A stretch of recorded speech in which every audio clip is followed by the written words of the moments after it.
Welcome back. I'm back. It's been a while, man. It's been a while since I've done this. Probably looking at what, 4 to 5 weeks, but there's a reason behind that. But on today's live stream, I'm going to do a lot more live streams, hence why I'm just here right now doing this right now. And it will be hopefully a Monday to Friday daily live stream at 11 o'clock, unless I've got work or my partner's got hospital appointments. But that's the reason I've pretty much been away. The reason I've been away is because okay, you know what? Let me rewind back. Let me tell you the full story from the beginning. So in probably looking at March last year, I decided that I want to do something like this just to keep what's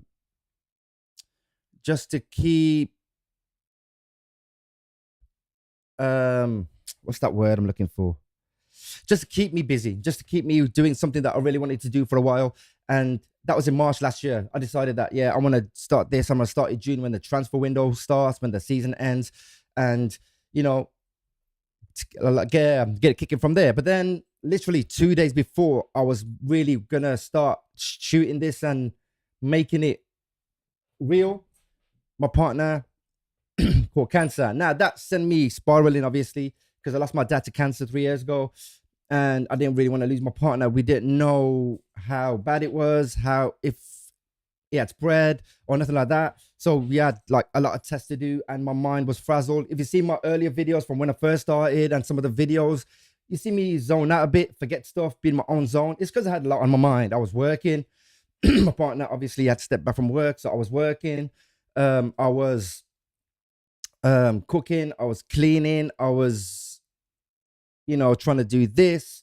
I was trying to, do the 101 hospital appointments that we had to go to, as well as my mom not feeling well. And, the stress of life just gets there. So about 4 or 5 weeks ago, it was time for her to have the op.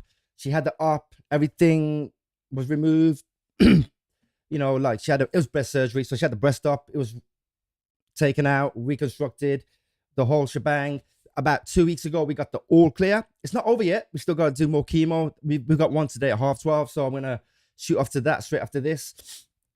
But it was because of that. It was just because of that, really, that I took a step back and I thought, you know what? I need to look after her, especially with the foot drop that she's got, because the chemo damaged the nerve in the foot. Now she can't walk properly off one foot. So now that she's got this brace that we got last week with the springs on it, a lot better. She can walk a lot better. So it's time for me to just basically come back and do the show again. And that's what I'm going to basically plan to do. And it will be regular. I was going to do this yesterday, but had a few hiccups because I hadn't used this stuff in a while. But things I've looked up and things are a lot better. And I'm in a better place. I'm in a really better place now.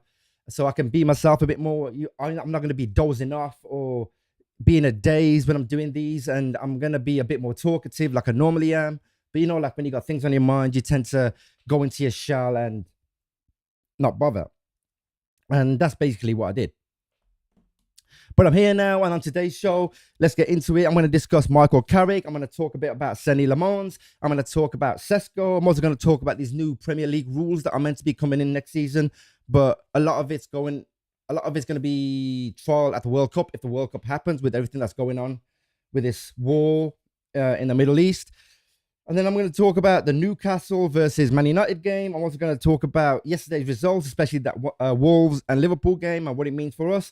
I'm going to talk about today's games and the predictions and who I think is going to win, lose, or draw. And I'm going to go over the Premier League table. So that's everything that I've got really planned in. These shows, I'm going to try and keep to about 30 minutes.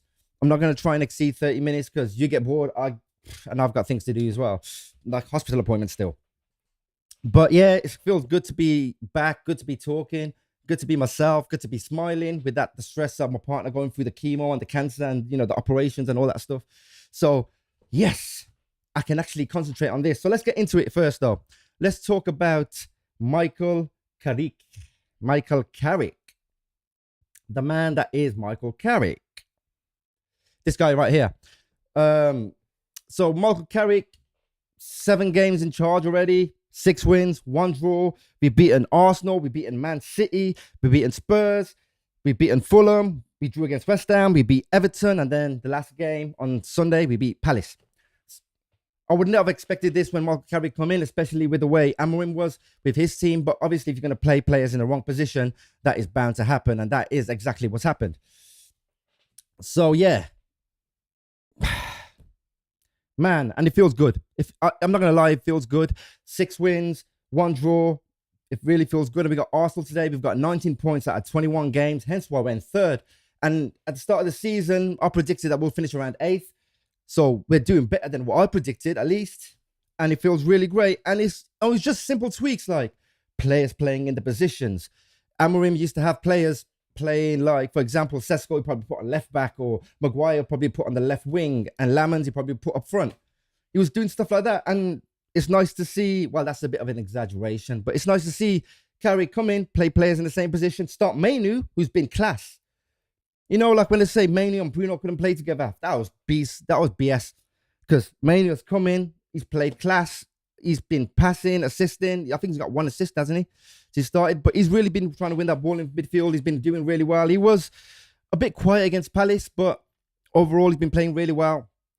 Been doing well, and it's nice to see Carrick here. But the question I keep getting asked is, do I want Carrick to get the permanent job? Now, I had this conversation with my son. I had this conversation with Brian and some of my friends, and I said, no, not until we play at least 10 games under him. At the moment, we've played 7. Today's going to be the 8th, and it's looking likely that I do want to actually keep Carrick, but the performances have dropped over the last few games. We picked it up on the second half against Palace, but performance against West Ham had dropped. Performance against Everton had dropped. Although we did win the Everton game and drew the West Ham game due to Sesko's last-minute equaliser, we could have easily lost that one.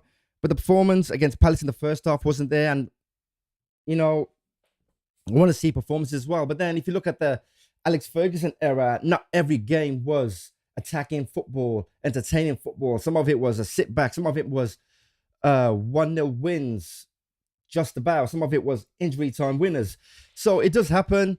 But if you wanted my opinion, I said I'll give it 10 games. I'm not going to tell anything. I'm not going to say anything yet. I think I'm going to give it until probably, when do we play our next game? I think it's the 14th. So the 14th will be our 9th game. And I think there's a break and then April. So I'm going to decide probably mid-April whether I want him to be the manager or whether I want somebody else to come in. But at the moment, it's looking likely that I want him to be manager. So that's why I want to keep him on the manager list, and hopefully he will do well. But another guy I want to really talk about, and he's been talked about a lot, and he's been absolutely class. And I'm going to speak about him because Sesko and Lammens has been immense. 3 clean sheets in the last 7 games. Now, 3 clean sheets in the last 7 games. Man of the matches as well, because some of the saves that he was making or has been making, especially against Everton, who were crowding us with corner after corner after corner. He came, he got the ball, he kicked it out, did exactly what he had to do. And I'm happy because we didn't get that with Andre.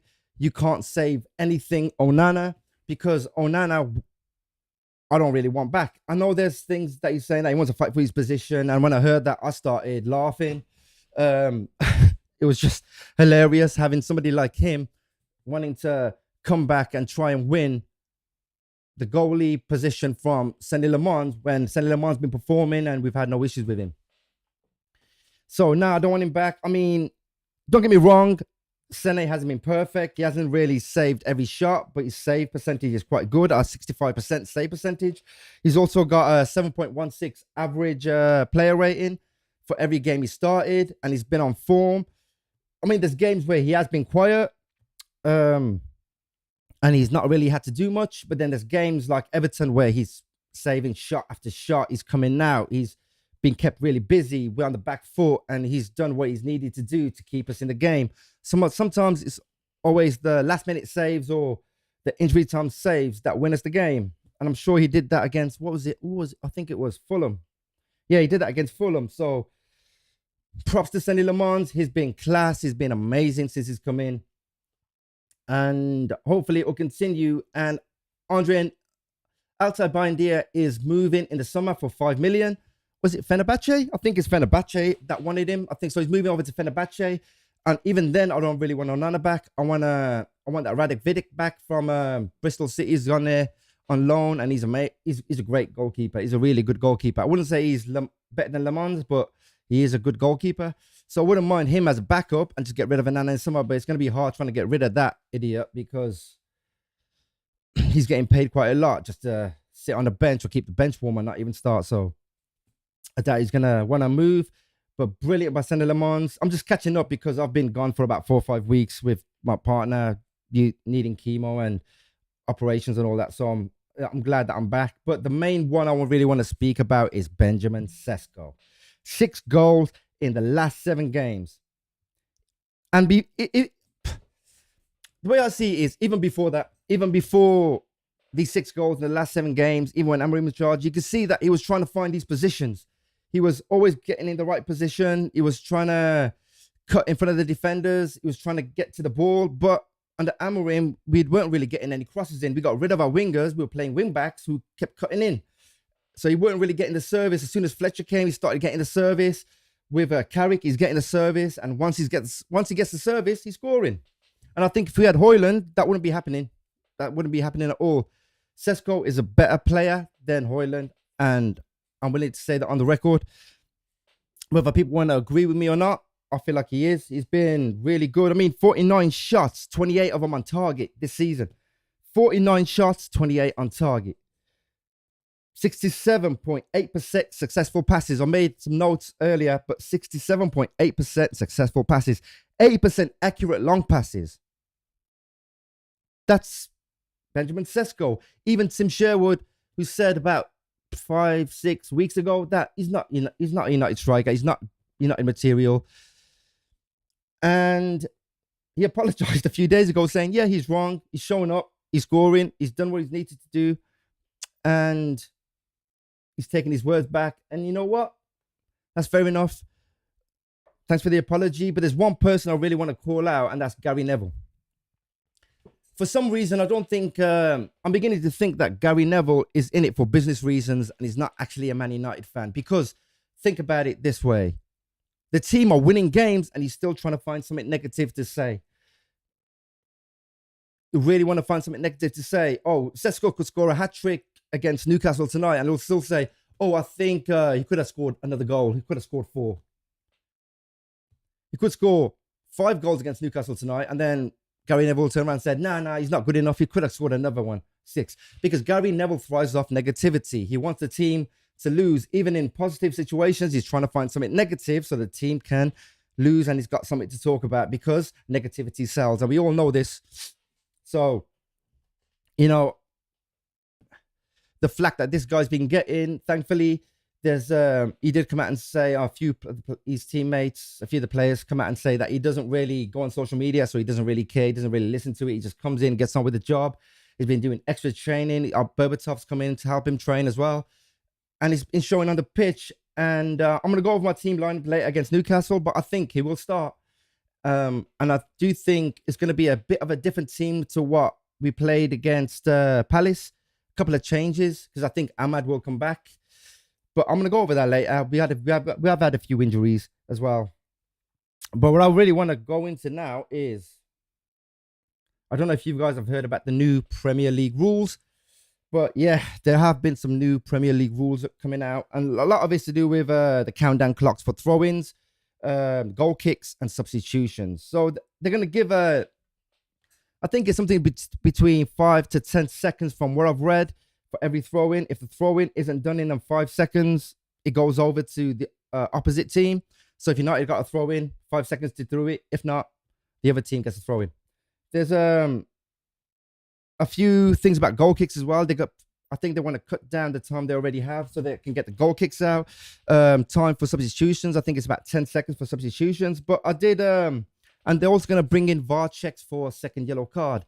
But this is what I read, and I'm going to read it out to you now.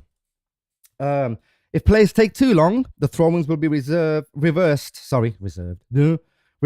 while a delayed goal kick could see a corner awarded instead. So if a goalkeeper takes time on a goal kick, it'll be a corner for the opposite team, which teams like Arsenal are going to thrive off and they're going to love, because set piece FC, which they are, thrive off corners. So that'll be something that Arsenal will probably take advantage of. Players being substituted will have just 10 seconds to leave the pitch. So there'll be no time wasting on that. If they fail to beat the deadline, they will still go off, but the replacement will not be allowed on until the next ball goes out of play, which could be 10 minutes, which could be 5 minutes. So imagine you're waiting for a sub and 10 seconds is up. You still got to go off. Another player comes on. Sweet. You've done it in time. But if you don't do it in time, that player still goes off. Then you got to wait maybe till the next throw in or next corner before you can make that sub. So you're going to be down to what, 10 men for maybe 2 minutes, 3 minutes. Could take up to 10 minutes, depending on who's got possession. Because if you're the opposition and you got possession, you're not really going to want this extra player to come on to make it 11v11, are you? You're going to keep him out. So I think, I don't know whether I agree with some of these or not, but it could speed the game up because at the moment you're getting games with 10, 11, 12, 13 minutes of injury time added on the end of it, and it's getting a bit ridiculous. And then, but what they need to do is speed up the VAR checks too. But they've also got, and it's also expected that the IFAB board will rule that injured players who go down for treatment must leave the field for 60 seconds unless they were hurt by a foul that led to a yellow or red card. It will not apply for goalkeepers. And they're also going to bring in an offside rule. You know, the Arsene Wenger offside rule where if you're slightly before the player, but a bit of your body still in line with the defender, that's onside. So you can be slightly in front as long as you're not ahead of the defender, basically. But if you are ahead of the defender, that's clearly going to be offside and you're going to get called for it being offside. And that's what the new rules they're going to try and bring in. I think I heard that they're going to trial it at the World Cup. So if you're going to watch the World Cup, I'm sure we'll see a lot of it there. They're going to try a lot of these VAR stuff. They're going to trial a lot of these throw-ins, the wasting time, goalkeeper stuff. So we're going to find out what it's like and what it is like. But I'm hoping it doesn't ruin the game like VAR has. Personally, I think VAR has ruined the game. It's not fit for purpose, but I'm sure if Tottenham get relegated, they ain't got to worry about VAR next season because that's Tottenham. But yeah, those are the new rules that are coming in. I will get a bit more details on them because I've just vaguely heard about them. And every time I try to look into it, there's not really much available for it, but that is what I've heard. I think I got that from the Sky Sports, but they didn't really go into it or elaborate much on it. So I couldn't really do anything about it. Other than that, now I'm going to go into some games that we're playing tonight and then the Premier League table. But I'm going to start with the Premier League table first. So this is the Premier League table. You can probably see it on my screen anyway. But there it is there. So that's the Premier League table. You've got Arsenal on top. We got, who have they got? I'll go over that in a sec. We've got Man City second. We're still in third, 51 points. Villa just beneath us with 51 points. We're just on goal difference higher. But that Liverpool loss yesterday keeps them on 48 and in fifth. Chelsea could go above them if they beat Villa today, but I'm going to get into them games shortly. You've got Brentford, Everton, and if you go down to the bottom of the table, Tottenham, they're in trouble. Tottenham are seriously in trouble. I think they've had 4 points in 2026. The whole of 2026, they've only had 4 points. Man, they're really... I think they've down tools, to be fair. If you watch them play the last game, it looked like they're just down tools. They weren't really interested in playing and didn't really want to play. Wolverhampton, even though they won yesterday, I think it's a bit too late. Unless, Burnley, West Ham, Forest, and Tottenham lose the next 4. And by some miracle, Wolves win the next 4. That'll move them on to 28 points, which will move them above Forest and drop Forest into the relegation zone with Burnley and West Ham, which I doubt is going to happen. But Rob Edwards has got them to play lately. I mean, they got a result against Arsenal. They got a result against, was it Spurs? They got a result against Liverpool yesterday. So they have really been playing. But let's get into yesterday's scores. Bournemouth, Brentford, 0-0. I said that was going to be, I predicted that to be 2-2. I tried to do a live show yesterday, but obviously it didn't pan out because things happened. But I predicted that to be a 2-2, but ended up being 0-0. Everton, Burnley, I did predict Everton to win. I thought it'd be more along the lines of a 3-1, 3-0, but they won 2-0. Leeds United and Sunderland, I expected that to be a draw, but it weren't. Sunderland won, which places them In 11th place. Yep, 11th. And then the game, Wolves versus Liverpool. This game, I didn't watch the first half. I'm not gonna lie, I didn't watch the first half, but I did watch the second. Because I totally forgot it was on, to be fair. But I did watch the second, and in the second half, the last 20 minutes were exciting. It was back and forth, literally back and forth football. If you watched it, you'd realized it was back and forth football from one end to another, from one end to another. It ended with Wolves just having 4 chances the whole game and scoring 2 goals, whereas Liverpool had quite a bit more than that. If I go into it a bit more deeper,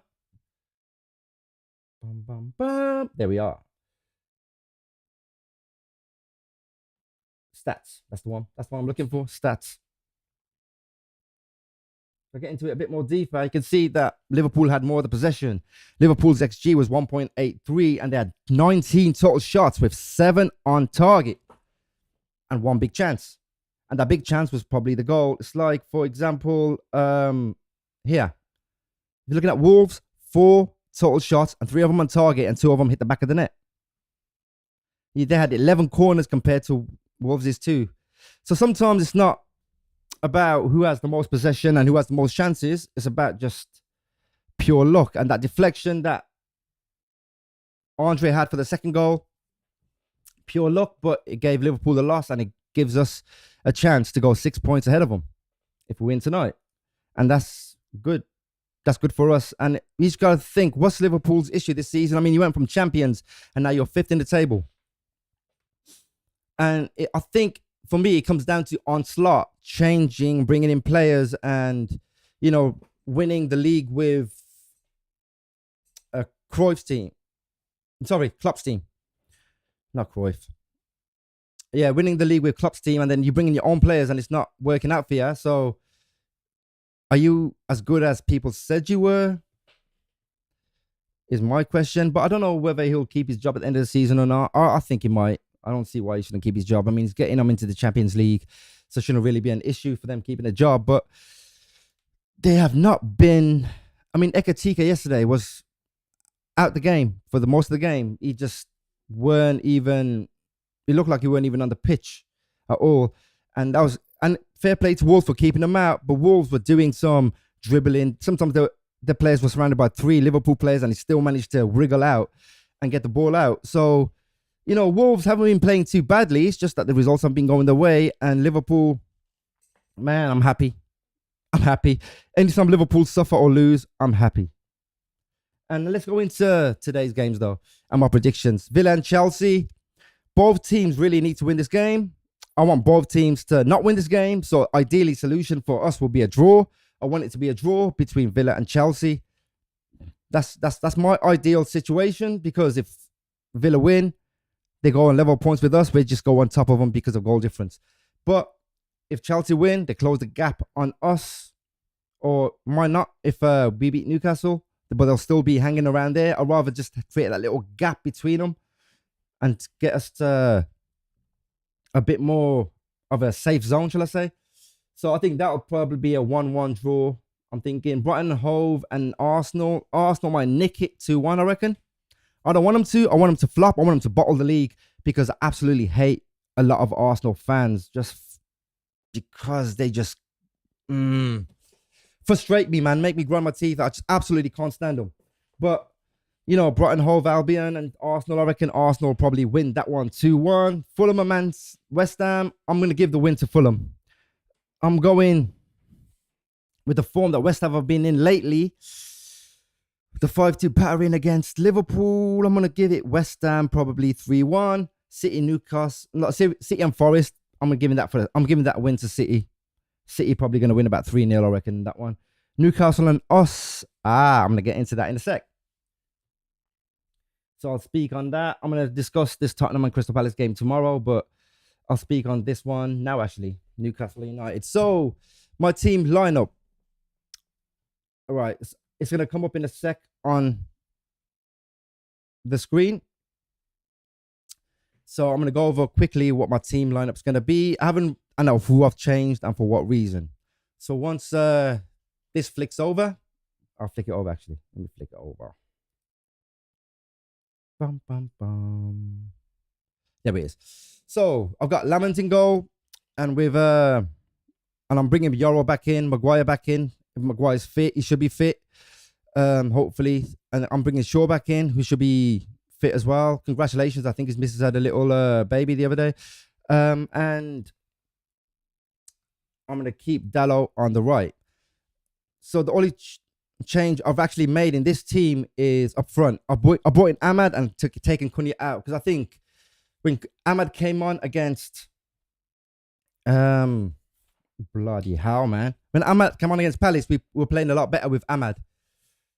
We were actually playing a lot better with Ahmad, and we were going forward a bit more. We were creating more chances. So for that reason, I think he's probably going to bring Ahmad back in and put Mbumo on the left with Fernandes still in the middle, and he's going to start Sesko again, because you cannot not start Sesko with him scoring the way he's been scoring. There's no way you cannot start Sesko. I'll be surprised if he does. Leave Sesko on the bench, but I got a feeling he's going to start, and I got a feeling Ahmad's going to come in. That's the only change I've really made. And I do think we're going to win tonight. I think we're going to win about 2-1. And I think we'll get the first goal. They'll get the equaliser, and then we'll score again. And do I think Sesko's going to score? Yes, I do think Sesko will score another one again. But I don't know who's going to... I don't know who else to put in as scorer on this one. I think I might put... I'm just going to guess this. 2-1 United, Mbumo and Sesko to score. Newcastle will get 1 goal, but they will lose. And that's really what I predict is going to happen in tomorrow's game. Well, tonight's game. And I'm going to watch that. I won't be... And I'll discuss it tomorrow when I do my live stream at 11 o'clock, because I won't go into it today straight after the, like do the whole reaction video straight after. No, I'm not going to do that. I'm going to save it till tomorrow, because I've actually made a schedule that I can probably stick to now as well. But that's what I think is going to happen. And that is basically most of the show. Thanks for tuning in. Thanks for listening. Like I said, I'm going to try and do these daily live streams at 11 o'clock every day. So, if you guys want to subscribe to the channel, get notified, please do so. Hit that notification bell. There's the subscription there on this side. So please subscribe to the channel. And I appreciate you guys for watching. And what am I going to bring to you on tomorrow's show? So I'm going to talk about the Tottenham Hotspur and Crystal Palace game. I'm going to go over today's games, any more stories that I've got. I'm also going to discuss stuff about Bruno Fernandes, because there's a thing about this 400 a week pay increase for him to stay, although there's rumors that it's not even a money issue. He still hasn't made his mind up even on 400k a week. I'm going to go over as well Harry Maguire, because Harry Maguire's contract extension is due, and rumor has it we're going to keep him as well. So I'm going to get into a bit more detail about that and look into it. But thank you for watching today's show. Please do like, share, comment, and subscribe to the channel. I really appreciate you. Because I've been gone for about 4 or 5 weeks, all my views and everything is going to have to start from scratch. But, I don't mind that. I don't mind that. I got to do what I got to do, because I'm in a lot better place now that my partner's healed. And I really do have to, start getting ready to take her to the hospital. So, I need to really jump off this. But I appreciate everybody. And I'll see you guys tomorrow at 11.